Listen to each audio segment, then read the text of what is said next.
예배 자리에 나오신 모든 이들, 또 영상으로 참여하는 모든 이들, 우리 주 예수 그리스도의 은혜와 평화가 하늘로조차 가득 임하기를 축복합니다.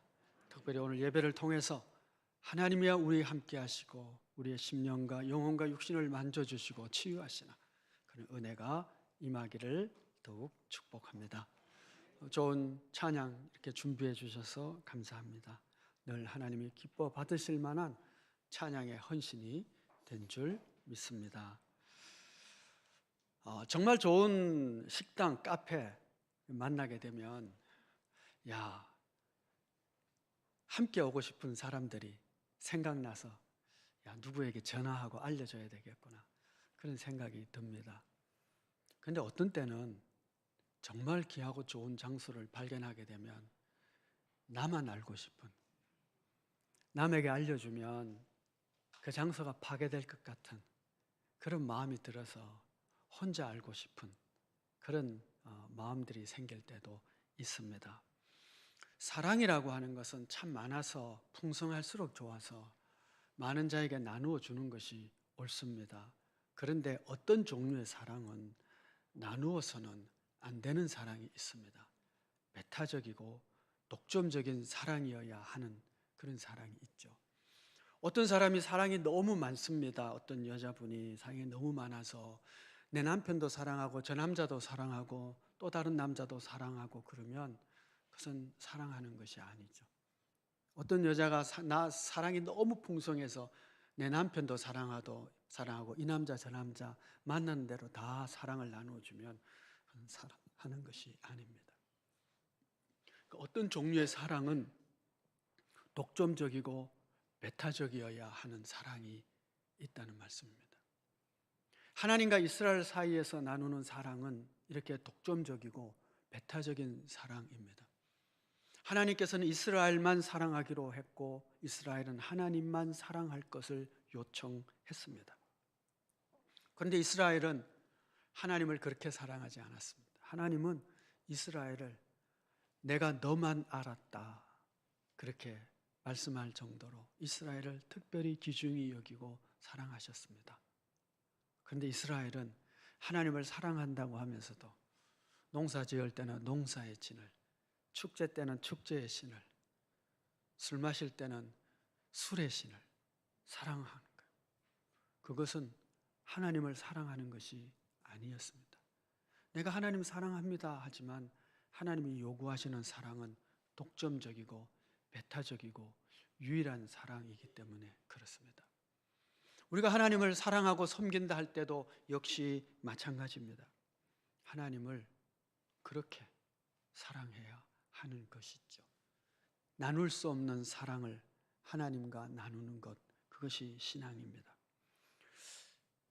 후쿠시마 원전 사고가 터지고 얼마 뒤에 우리 목사님들 모시고 그 일본의 후쿠시마 원전 그 현장을 방문하게 되었습니다.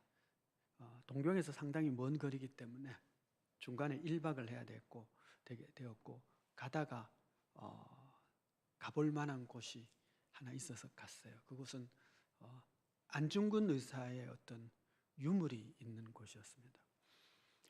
그 선조가 안중근 의사가 감옥에 갇혀 있을 때에 간수로 있었답니다. 그런데 그 옥에 갇힌 그 안중근 의사가 너무 인격적으로 훌륭하고 그래서 이렇게 좋은 관계를 맺었던 모양이에요. 그래서 그에게 안중근 의사가 글을 하나 써준 것이 있는데 그 글을 가지고 일본이 패전한 이후에 귀국해서 자기 집에 그것을 모셔놓고 그리고 사당을 지어서 안중근 의사를 신으로 섬기고 있는 그런 곳이었습니다.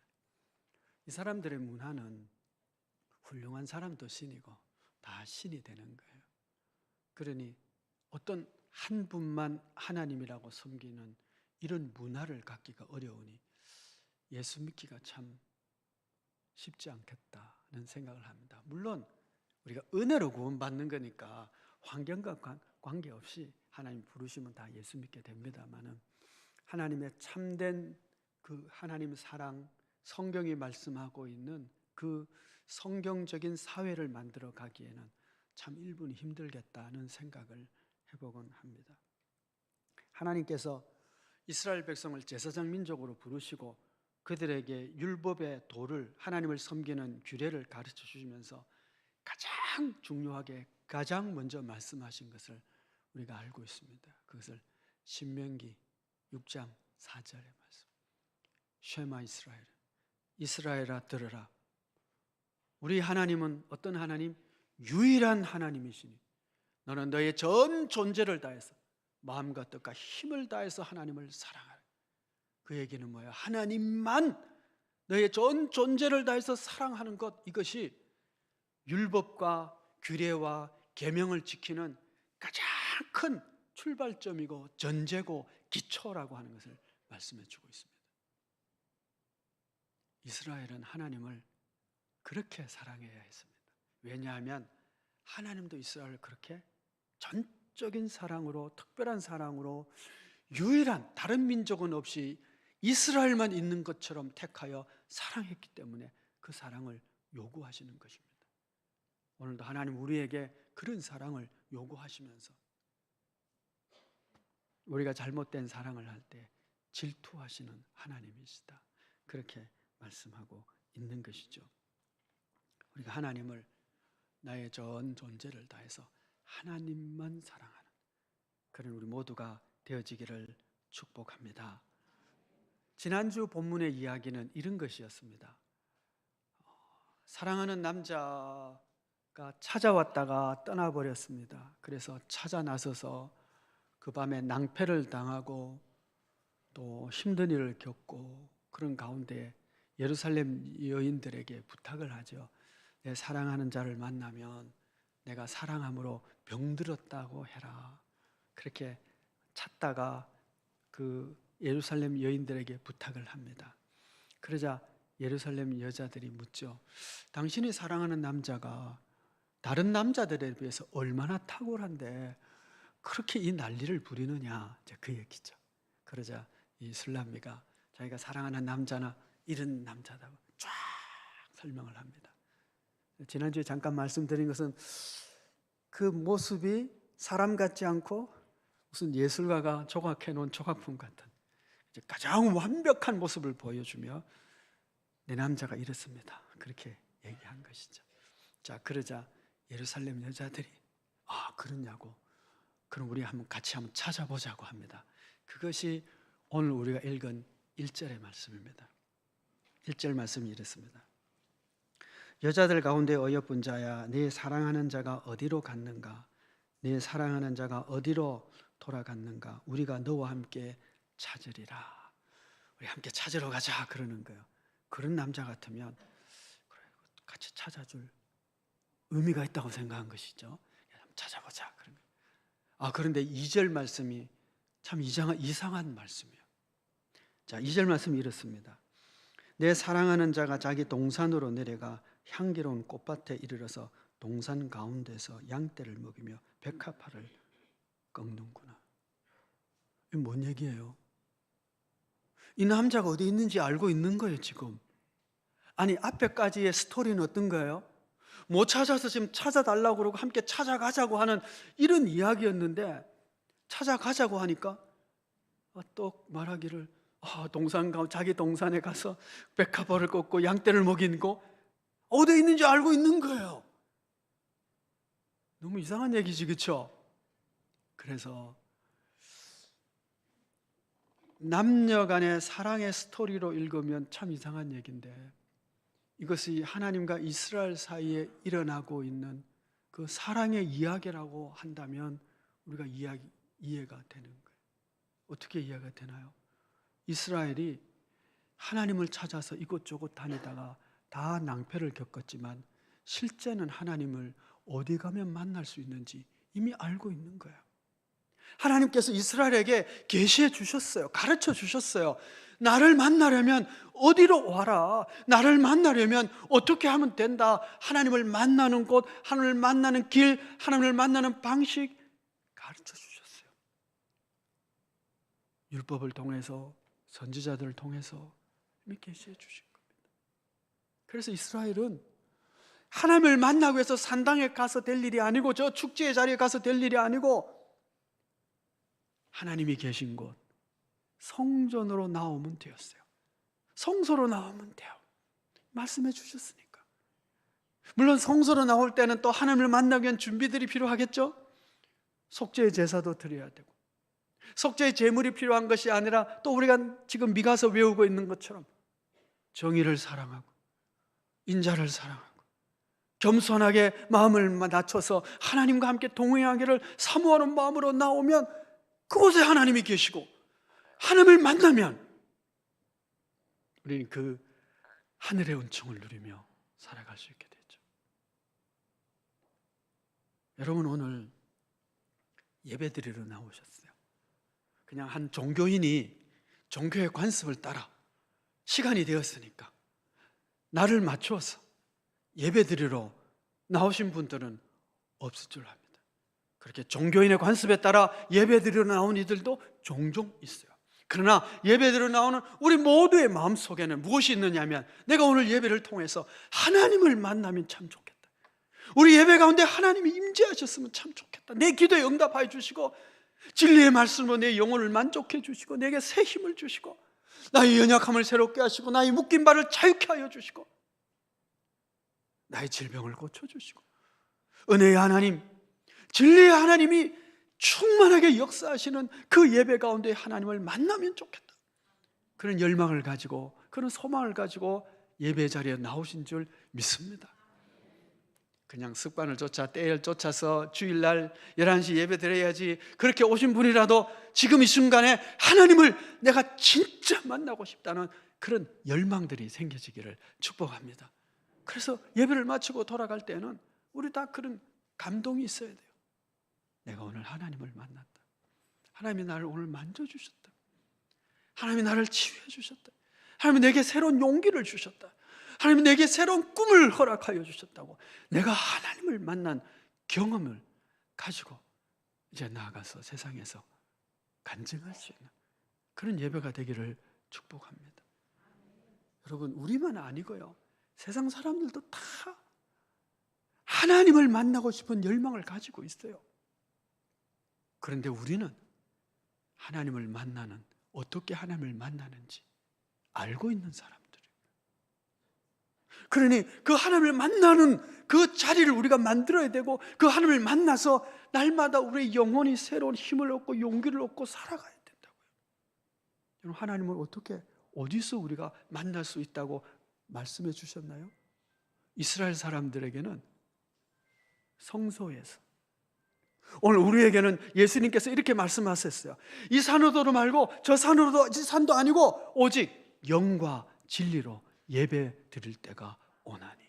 예배가 우리 하나님께 드리고 하나님 앞에 드리고 하나님의 보좌 앞에 나가서 드리는 거잖아요. 그런데 더 이상 장소의 문제가 아니라는 거예요. 장소가 중요한 게 아니고, 이 산도 저 산도 아니고 예루살렘도 아니고 사마리아도 아니고,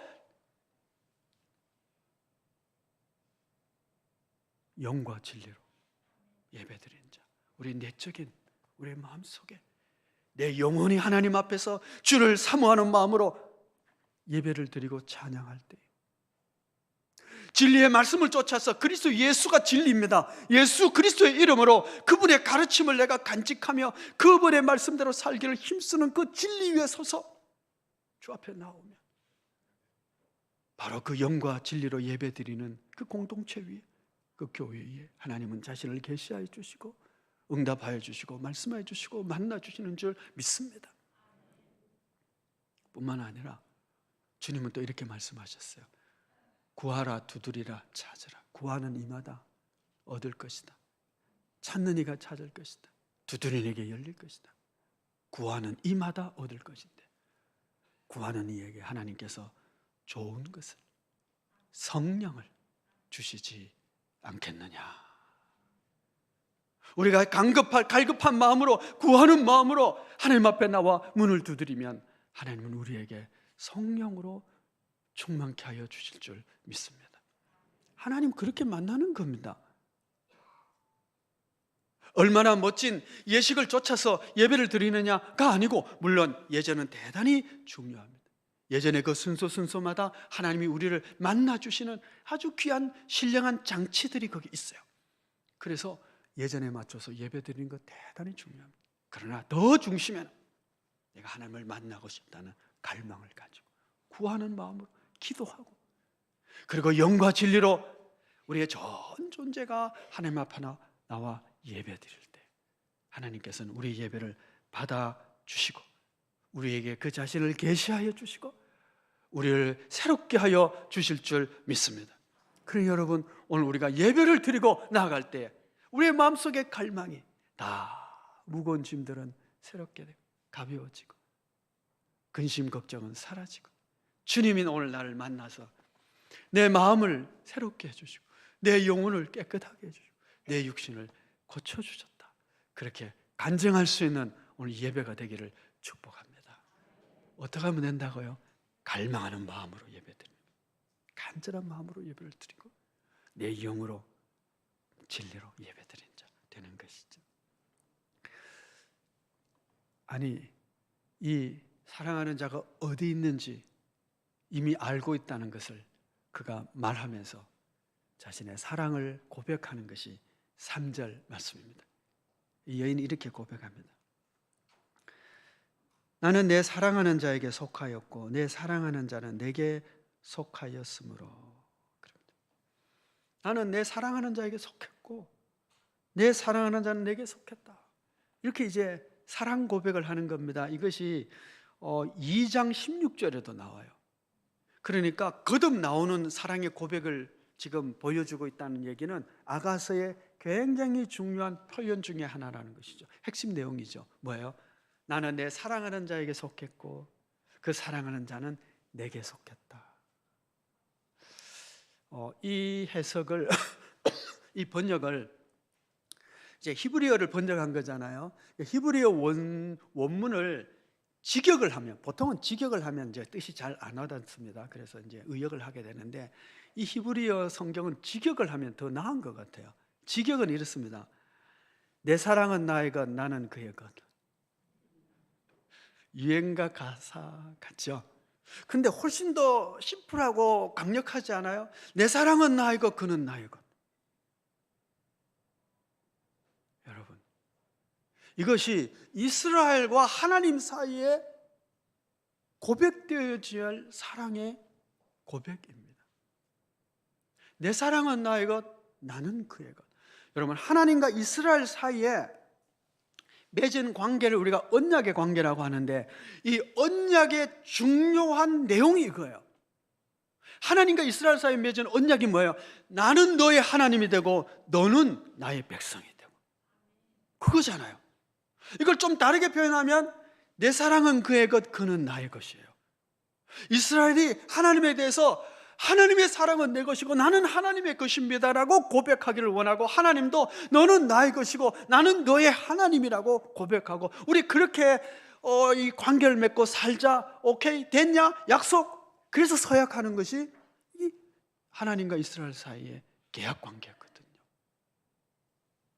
그리고 그리스도와 우리 사이에 믿음의 언약도 마찬가지예요.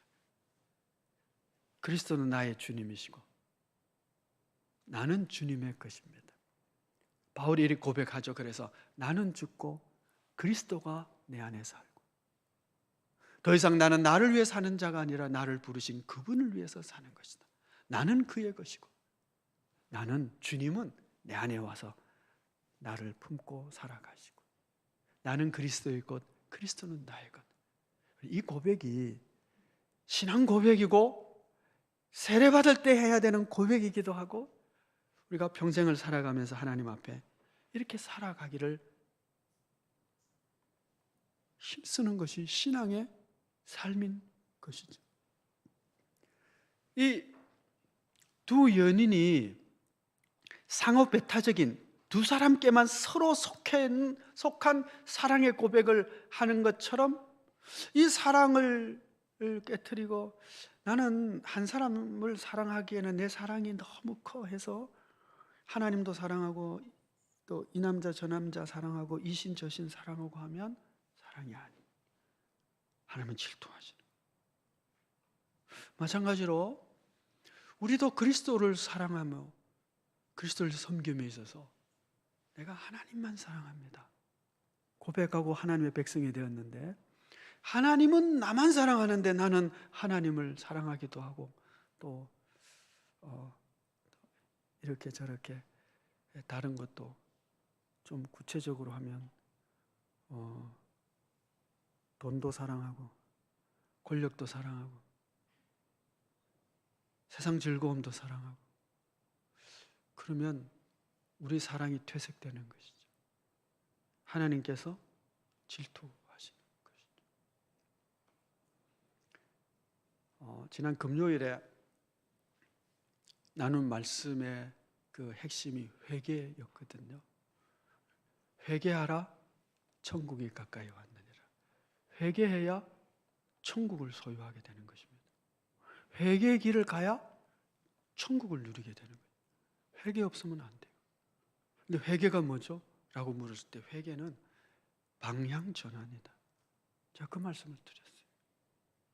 회개는요, 내가 잘못 살았다, 그거 고백하는 게 회개가 아니에요. 내가 이렇게 살아서 그건 후회죠. 회개는 방향을 전환하는 거거든요. 전에는 부산을 향해서 이렇게 가다가 방향 전환을 해서 딱 서울로 했어요. 그게 방향 전환이에요. 그렇게 하면 어떻게 되죠? 풍경이 바뀌고요, 목적지가 바뀌어요. 회개라고 하는 것은 내가 이런저런 실수 잘못을 했습니다.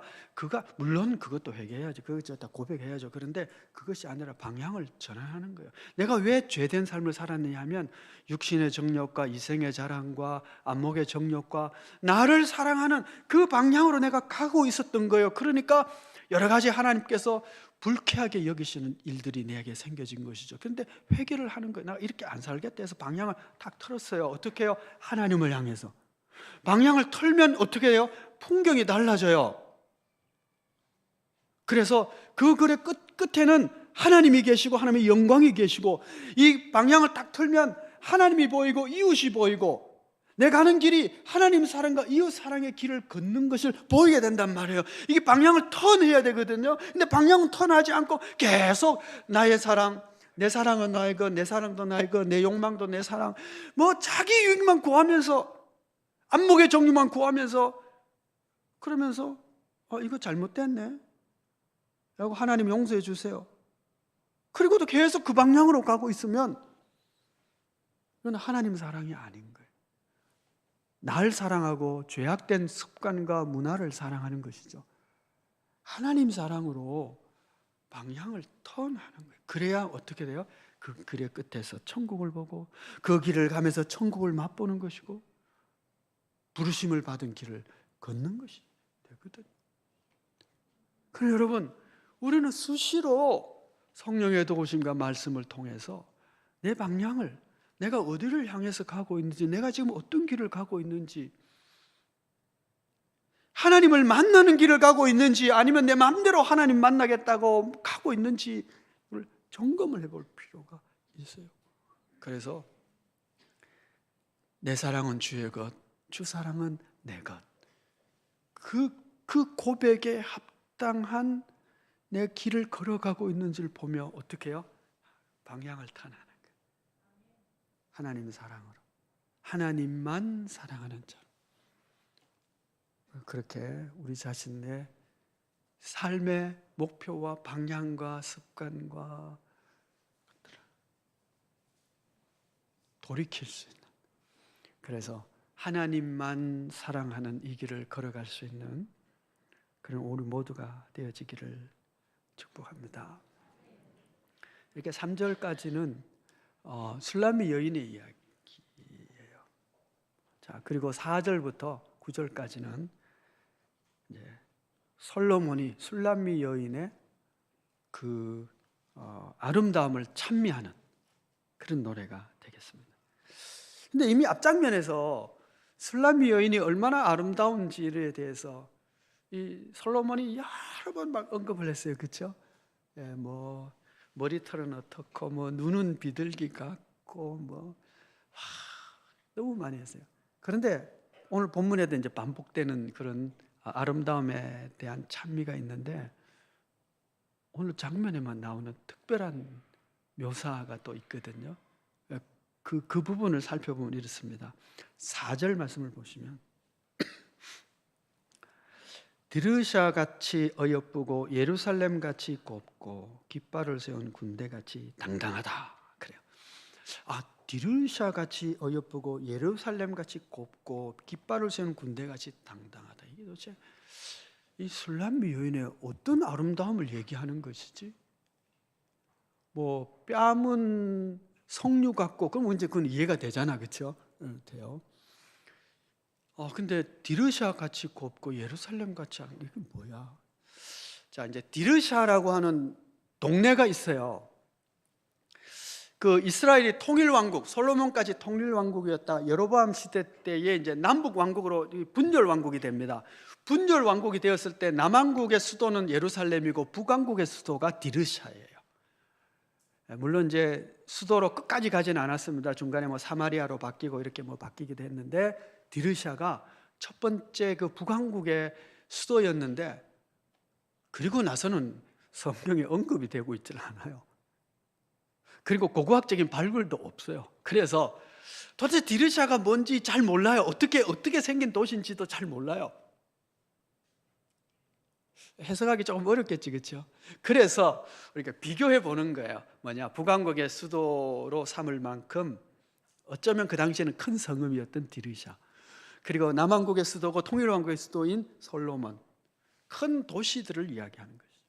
그리고 한 왕국의 도시의 수도 같으면 그 수도는 그 사이에 가장 부유하고 아름답고, 뿐만 아니라 가장 마지막에 점령돼야 될 도시죠. 수도가 점령되면 그 민족이 거의 끝장일 수 있잖아요, 그렇죠? 그래서 이 수도는 잘 점령이 되지 않도록 성벽을 아주 굳건하게 높게 잘 세웠겠죠, 그렇죠? 그래서 디르샤 같이 아름답다, 예루살렘까지 곱다, 또 군대 같이 그렇게 당당하다. 이거는 뭐냐 하면, 아마도 그 큰 성읍에 그 높은 성벽으로 둘러싸여 있는 그 도시처럼 아름답기도 하고 장엄하기도 하고 당당하기도 한 이런 모습을 지금 술람미가 가지고 있다고 노래했다고 해석이 되어집니다. 자, 그러면 이런 여인이 아름답나요? 아니 뭐 비둘기같이 석류같이 그리고 1년 된 암양같이 그거는 이해가 돼요. 그런데 무슨 성벽같이 당당한 잔 다르크 같은 썩 여성의 미모 같지는 않아, 그렇죠? 아닌가요? 물론 이제 그런 여성을 또 좋아하는 아주 있겠지만, 이게 뭘까? 그러면 이게 당당한 미라고 하는 것이, 그래서 단순히 여성의 미라기보다는 하나님 앞에서, 많은 민족 앞에서 이스라엘이 가지고 있는 어떤 그 당당함, 존엄함, 하나님이 지켜주시는 그 어미한 모습, 그런 것들을 지금 묘사한 것이라고 보아지요. 뿐만 아니라 이제 8절 9절 말씀을 보시면, 왕비가 60명이요 후궁이 80명이요 시녀가 무수하되 내 비둘기 내 완전한 자는 하나뿐이로구나. 그는 그의 어머니의 외딸이요 그 낳은 자가 귀중하게 여기는 자로구나. 여자들이 그를 보고 복된 자라 하고 왕비와 후궁들도 그를 칭찬하는구나. 또 이렇게 찬송을 아주 칭찬을 하고 있어요. 이 칭찬에는 세 가지 내용이 있어요. 첫째는 뭐냐 하면, 왕의 왕비도 있고 또 후궁도 있고 시녀들도 있지만 비교 불가 탁월한 술람미 여인이다. 왕비 후궁, 그러니까 다 그냥 미모를 자랑하지 않겠어요? 그 시대에 이 시대의 미스 유다 출신들로 그냥 다 구성이 되어 있을 것 같은데, 비교 불가 술람미 최고, 뛰어나다. 두 번째는 뭐냐 하면, 그의 어머니의 외딸이요 그 낳은 자가 귀중히 여기는 자로구나. 예전에 사람들이 자녀를 한 명만 낳겠어요? 딸은 하나인데 아마 그 외에도 식구들이 많이 있었을 거예요. 그러니까 그 식구들 중에서도 비교 불가 최고 탁월함, 그걸 얘기하는 거예요. 이해가 되시죠?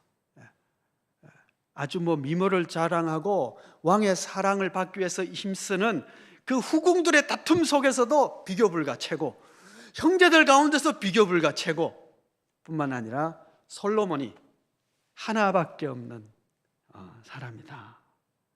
그래서 9절에 내 비둘기 내 완전한 자는 하나뿐이구나. 솔로몬 앞에서도 탁월하고 비교 불가 오직 하나, 한 명. 그렇게 술람미를 찬양하고 있습니다. 자, 이미 말씀을 드렸지만 이것이 하나님께서 이스라엘을 향한 고백이고 또 칭찬이라고 본다면, 여러분, 이스라엘이 그냥 우리끼리 또 개인적으로 하는 그 이스라엘 사람들의 행위를 보면 이런 칭찬을 받을 만한 구석이 별로 없어요. 그렇죠, 여러분? 근데 하나님은 이스라엘이라고 하는 이스라엘인 한 사람을 얘기하는 것이 아니라 이스라엘이라고 하는 하나님의 택함받은 제사장 공동체를 얘기하는 거예요. 이 이스라엘을 하나님이 정말 탁월하게 생각하셨고 모든 민족보다도 너무너무 멋진 민족이라고 생각하고 그들을 모든 민족들 앞에서 당당하게 세우시고 귀하게 세우시고 축복하시고 지켜주시고 칭찬하고 계신다라는 거예요. 여러분, 이스라엘 민족은 정말 이상한 민족이잖아요. 생각해 보세요. 이집트라고 하는 수천 년간 세계 역사의 최강대국입니다. 수천 년간. 거기서 430년간 노예예요. 아니, 조상이 1대, 2대, 3대 정도가 노예가 아니고 430년간 노예란 말이에요. 그러면 그냥 그 노예로 끝난 거예요. 그런데 그 노예들이 하나님께서 사랑하셨기 때문에, 아브라함 자손이기 때문에 그들을 하나님의 제사장 민족으로 삼으시고 독립하고 국가를 세우게 해주셨어요. 있을 수 없는 일이에요. 근데 이들이 또 망해버렸어요. 망해가지고 바벨론에서 완전히 싹 망하고 다 죽임당하고 일부 소수 남아서 바벨론으로 갔는데 이들이 또 귀환해서 민족 공동체, 종교 공동체를 또 만들어요. 너무 놀라운 일이죠. 그리고 나서 그 다음 또 로마에 의해서 완전히 깨져버립니다. 주님께서 돌 위에 돌 하나도 남지 않도록 그냥 허물어 버리겠다고 하셨잖아요. 돌 위에 돌 하나도 남지 않고 좀 남긴 남았어요. 그래서 그 서쪽 벽에 남아 있습니다. 그래서 이제 이스라엘 사람들 거기 가서 기도하고 하나님 땅에 평화를 주시고 그 기도합니다. 성전 세울 때 기초돌도 좀 남아 있어요. 성전에 올라가는 길이라고. 시편을 보면 성전에 올라가는 시, 그렇게 쓰여져 있는 시가 있습니다. 그 시는 언제 하느냐면 그 성전의 계단을 올라갈 때 하는 거예요. 근데 이 계단이 일정한 폭으로 되어 있는 것이 아니고요, 이 폭이 길었다가 짧았다가 길었다 짧았다 막 그래요. 이게 뭐냐 하면 이 시의 운율에 따라서, 히브리어는 운율이 있어요. 시의 운율에 따라서 걸어가면 딱 맞도록 세 발자국 딱 운율하고 또 올라가고, 두 발자국 가서 또 올라가면 다섯 발자국 가고, 이렇게 운율에 맞춰서 그 시를 읊으면서 올라가도록 되어 있는 계단이 흔적이 지금 남아 있습니다. 그래서 가보면 이거는 특별한 가이드를 두셔야 올 수 있는 곳이기도 해요. 안쪽에 따로 있거든요. 성전 쪽에 있어요. 어쨌든 싹 망해버렸어요. 그런데 2000년 뒤에 이스라엘이라는 이름을 가지고 또 국가가 세워졌네요. 지금 이스라엘 국가. 그래서 우리가 생각해요. 개개인으로 보면 참 신통찮은 인간들이고 하나님을 그렇게 참 배신한데, 이스라엘 공동체로 봤을 때는, 제사장 민족으로 봤을 때는 하나님이 참 귀하게 여기고 사랑하고 탁월하다고 말할 정도의 공동체 민족이구나 생각을 하게 돼요. 그리스도 앞에서 교회가 그와 같습니다. 우리 개인으로 볼 때는 참 신통찮은 구석도 많고, 어떤 때는 하나님을 배신할 때도 있고, 하나님의 사랑을 받기에는 너무 부족하지만, 하나님께서 너는 내 것이고 나는 너의 것이라고 하는 이것은 개인적인 소유를 얘기하는 것이 아니라 교회 공동체를 이야기하는 거예요. 교회 공동체가 하나님의 성령으로 충만하고 그 말씀의 질서에 따라, 가르침에 따라 살아가는 그 아름다운 교회 공동체를 하나님께서는 내가 너를 사랑하고 너는 나의 것이고 나는 너의 것이다. 그렇게 말씀하고 그들을 존귀히 여기고 그들을 세상 역사 앞에서 당당하게 세워주시는 것입니다. 자칫하면 하나님은 나만 사랑해 그렇게 얘기할 수 있어요. 이스라엘이 하나님은 나만 사랑해 그 교만함 때문에 이방인들을 멸시하는 삶을 살았죠. 그게 아니고 제사장 공동체로서 이스라엘, 그리스도의 몸으로서의 교회를 하나님은 사랑하시는 거예요. 그래서 우리는 그 하나님의 사랑받는 교회로서의 그 당당함과 사랑스러움과 아름다움을 주의 말씀을 지키며 그 말씀에 따라 살아가는 우리 서로에 대한 사랑을 통해서 그런 교회다움을 능히 세워갈 수 있어야 하는 것이죠. 캐톨릭 교회가 1962년부터 1965년까지 모여서 회의를 합니다. 교회가 과연 어떻게 이 시대 앞에 나아가야 되고 또 교회가 현대적인 이 사회 속에서 개혁을 어떻게 해야 될까? 이게 캐톨릭 교회의 개혁 운동이기도 해요. 그래서 모여서 회의를 합니다. 그것을 제2 바티칸 공회라고 합니다. 이 제2 바티칸 공회에서 교회에 대한 정의를 이렇게 내렸어요. 교회는 온 세상 인류의 하나됨을 표현하고 실현하는 성내전적 존재다. 앞에 중간에 있는 부분은 좀 생략해도 돼요. 처음과 마지막만 보면 이래요. 교회는 뭐냐? 세상 앞에서 성내전적 존재다는 거예요. 성내전 아시죠? 그리스도의 몸과 피를 나눔으로 그리스도의 사랑과 하나님의 구원을 보이는 모습으로 우리에게 나타내 보이시며 하나님의 신비를 체험하게 하는 거룩한 예식입니다. 그래서 이 성례전을 통해서 우리는 그리스도의 사랑과 하나님의 구원을 다시 체험하게 되고 기억하게 되고 알게 되고 감사하게 되는 것이죠. 그리스도의 십자가의 죽으심입니다. 그를 통한 사랑과 구원을 우리가 성례를 통해서 체험하게 됩니다. 그와 마찬가지로 교회는 뭐냐? 이 세상 사람들 앞에서 성례정적 존재로서, 즉 우리가 그리스도의 뒤를 따르는 자로서 세상 사람들에게 하나님의 사랑과 구원의 길을 보여줄 수 있는 떡과 잔이다는 거예요. 오늘 우리가 세상 사람들 앞에 그런 하나님의 사랑과 하나님의 구원을 체험할 수 있도록 해주는 떡과 잔, 그런 교회가 바른 교회, 건강한 교회, 하나님이 기뻐하시는 교회인 것이죠. 행복한 세상을 만드는 신앙 공동체로서의 성도 여러분, 이번 한 주도 오늘 예배 드리고 돌아가면서 이 예배의 감격과 감동과 하나님의 은총을 가지고 성례정적 존재로 세상 속에서 살아가는, 즉 그리스도의 사랑을, 그리스도의 피와 그 잔을 통한 그 하나님의 사랑과 구원의 은총을 증거하고 보여줄 수 있는 그런 믿음의 삶을 살아갈 수 있게 되기를 축복합니다. 기도하겠습니다. 은혜로우신 아버지 하나님, 그리스도를 모퉁이 돌로 하여 거룩한 성전을